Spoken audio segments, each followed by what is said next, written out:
I'm Dave Tarrant. I'm the trainer and data scientist here at the Open Data Institute.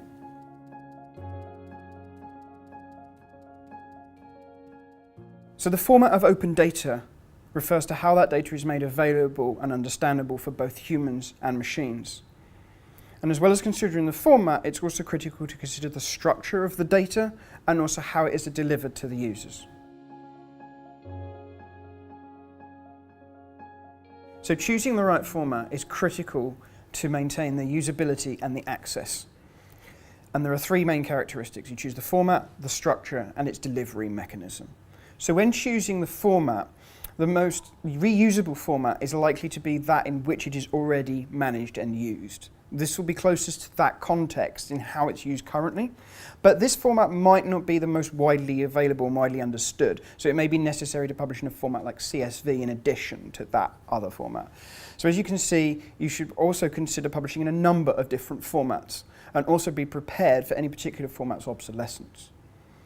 When it comes to the structure, there are several different structures that data can exist in. Okay, so the most common one, again, is tabular, where you've got things in rows and columns. This is used for things like expenses data. But there's also hierarchical data that represents relationships between people, so think of your family tree. And there is also network data, which is very hard to think of in terms of a file format, but this represents the links, such as those between your friends on Facebook. They can go in any direction. Then finally, you need to consider the delivery mechanism. So do you make it available as a file download?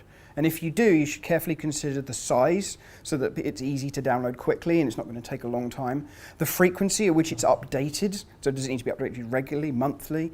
And also the terminology that you use to make that understandable. You should also consider if the data is more live, like transport data, that it might be more wise to provide a machine-readable feed of that data, and that would be more appropriate than a file-based delivery.